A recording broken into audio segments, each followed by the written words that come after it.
We are not your grandmothers and grandfathers in ACP. And I know some chapters that's what I think of. We wanted to make this organization that already existed, that had a name, to see if we could make it work more effectively for justice in our community. Do you have anything else you'd like to add about Isadore Banks? In today's wealth, you have any estimates? I've heard estimates. What do you think he would be worth today if he had lived? What would his land be worth at today's prices? Well, it would certainly be worth millions at today's prices. Now, Mr. Banks was, they usually didn't kill older men. Mr. Banks was around almost 60 years old when he was killed. He was 52, I believe. He was 52. Okay. He was in his 50s, early 50s at the time. He was born in the 1890s. Yeah. And he served in World War I. He was also a Mason. Yes. And when I asked at the burial that they had, a commemoration burial they had a few years ago, I went out to the gravesite out at Marion, and the black Masons, not to be confused with the white Masons, and I said that for a reason, because it's true. And when I asked him, I said, brother, I said, what do you think that we need to do to ensure that this doesn't happen to other black men? And when I said that, this man turned to me and he looked off and he got away from me.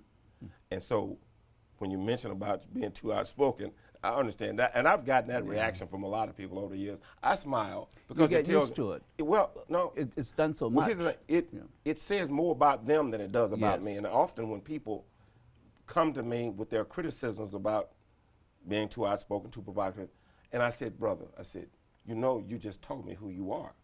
You told me that you're weak, and you told me that you're feckless. You're telling me that you're ungodly and that you're a liar. Now, get out of my face and don't come around me again. Yeah. And I feel, and I'm not being mean, because that's what the scripture says, tell Satan to get thee behind me. And I'm wondering how much does geographics have to do with this, and why I say that is that I've made several speeches with NAACP even before you became president of NAACP, speeches. And after my speeches, usually some of the people that you would think that would appreciate what you said shows a certain amount of resentment toward you. You feel that, you know, the people get away before you can speak to them and things like that happen. Well, I thought I was the only person that I get that from. I've gotten that from everybody. Again, as you say, I feel it's a compliment. When you speak the truth, I feel good. Those people who do not align themselves with the truth will be angered by that truth. That has always been, and that again is the story of the Christ character in Scripture. Dr. Martin Luther King spoke truth. Somebody killed him, and a number of somebody's killed him. Why? Was it because he was a liar? No, it was because he was a teller of the truth. I'm going to slow down right here. I think we had a couple other questions that some people had. Mr. Rick is here from the Evening Times, and I think he had some questions that he wanted to ask. Would you want to ask them? Right. Should justice ever be served and the mystery around your father's lynching be solved? You talked about the land and the money disappearing. Is there any hope that what your family was dispossessed of would be reinstated? Or is there any procedure for that? None that I'm aware of. No, none that I'm aware of. That's correct. I think, however, that there might be some sort of lawsuit that you might be able to put against the state itself, or against the county, if not the state, but against it. That might be a possibility. I don't know for sure. I'm not a lawyer, and we've not engaged a lawyer to do that. However, as far as the land and, of course, the money is concerned, I don't think we'll ever see that, and that's not really my concern. I've been blessed financially on my own, but I do worry about. I hate the fact that the people who killed him are going to get away with it. I'll be perfect. That'll bring closure for me. I have no closure because after all of these years, there's no closure because I don't know who the murderers are. If I could just find, even though most of them are probably dead, there are some who are still alive that was involved in it. I know that once I've known that, I'm okay with it. If there is some restitution that we received as a result of that, then of course, naturally, we will accept it. But it's not something that any of us are looking for. We're looking for closure. Let me address that. You know, Scripture says, and I love the Scripture, that be ye not deceived, for God is not marked for whatsoever man sows, so shall he reap. There is a movement concerning reparations for slavery and Jim Crow and the kind of terroristic act that was suffered by your family. Rosewood, Florida, 1921. The state of Florida was sued and having to pay reparations. Tulsa, Oklahoma, Greenwood Division, they call it Black Wall Street, people are suing. State governments, federal governments, and local governments, and corporations, people like places like the Lee Wilson Plantation up around Osceola and Wilson, Arkansas, who own 50,000 acres of land and who kept black folks in nominal slavery up through the 70s. You know, John Hancock, these big corporations, Lords of Londons, that had money invested in shipbuildings and slave transport, the big companies in Memphis, Tennessee, that grew rich, these big farms around here where families, generational wealth has been created from the exploitation of black people. These will be addressed over the next generation or two. I don't know if we'll ever get anything on Isadore Banks, but I would suggest that the family look at, if it's your desire, to look at filing a lawsuit against the state of Arkansas and the county of Crittenden. And there is no statute of limitations on murder. There was another question I think Mr. Rick wanted to ask. I'm sorry I interrupted you. Is the reason that the murder was never investigated just flat out because of the Jim Crow laws? Absolutely. That was no other reason other than that. You know. Some people find it hard to believe. I often find it hard to believe that they find it hard to believe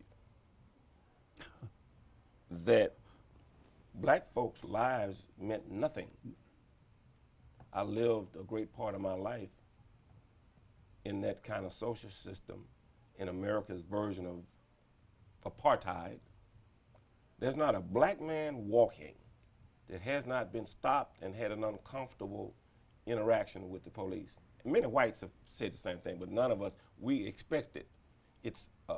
And so it would be difficult for America to really come to terms with that. I think at this juncture, I'm going to argue that it's for black folk.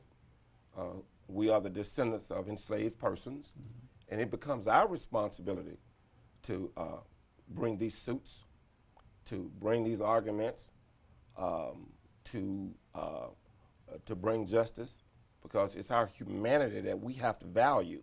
We're going to do a segment on white supremacy and its global implications and its effect on the life outcomes of black people. I think this gentleman had already referred to generational wealth.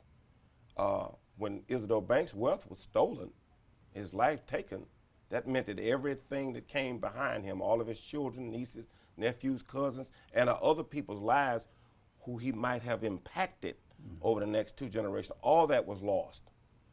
When in the 1860s and 70s, the U.S. government was handing out land grants, 500 acres of land to anybody, blacks were not able to get that land, so we would not that generational wealth. When slavery was over, we never received any compensation. Even the 40 acres and a mule that one of the famous Union generals, he even recognized that you can't let these people out of slavery. They have no land, they have no money, they have no wherewithal to create wealth for their families. That was all denied. When FHA was giving out home loans in the 30s, it was two more generations before blacks were able to get to buy land. And one of the simplest ways, huh? In Crittenden County. So you see that blacks have had to jump through hoops to create a little wealth, and then the backdrop of that is a mass of whites who felt jealous because it had been codified into the American schism, a reality that black people are a group of people that should always be marginalized. Certainly not saying that all whites felt that way, but certainly it's appealing to any people to be superior to somebody else. I find that even from church to church, some people feel like they're better than this group because they got a nicer, better church than that group. So that's something that human beings do.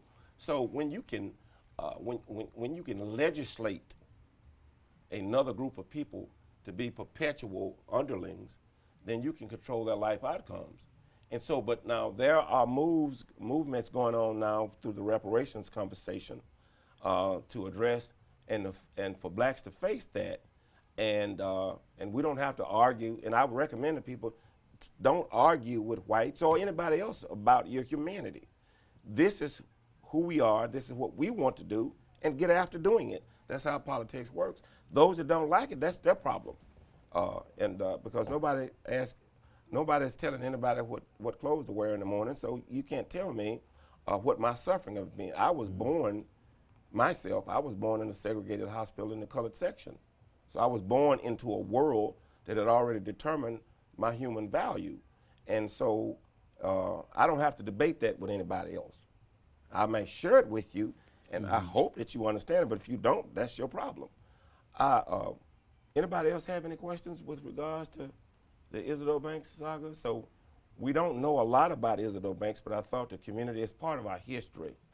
And those that don't learn the lessons of history are doomed to repeat its mistakes. So a lot of people have wondered why the white-black power dynamic is the way that it is.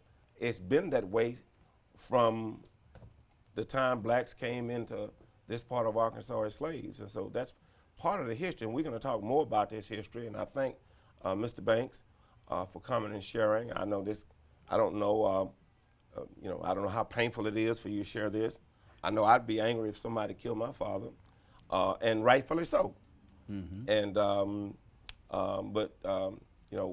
as I said, I didn't know a lot about Isadore Banks, but I remember being in barbershops back when I used to get a haircut, and a conversation would come up. And I remember it would always anger me. I don't know Isadore Banks, had no connection to him on a genetic level, but I know that his death represents white on black terror, and that it ought to be addressed, and we should always keep his name alive. In fact, his name has been introduced and is on a wall in, is it Montgomery, Alabama? Montgomery. Tell us about that briefly before we go. Okay.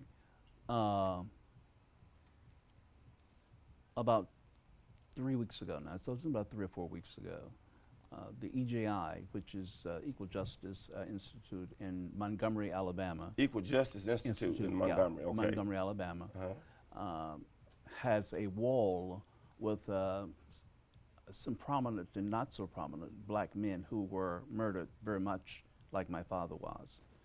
And they did this monument for those men, and my wife and I was invited to that ceremony. So we attended, and it was really a wonderful affair, but it was very sad to hear how some of them died, you know, just on their deaths, and nobody seemingly cared. It's just unfortunate. And their relatives were there, and some were more recent than my father's death. You know, they were up until the 60s, maybe, that some people were even killed. some have been found even in the 80s and stuff. Yeah. And like Klan members and other type people. And the Medgar Evers, was his name on there? Yes, Medgar Evers was on there. 1963, Yes. down in Jackson, Mississippi. Yeah. Yeah.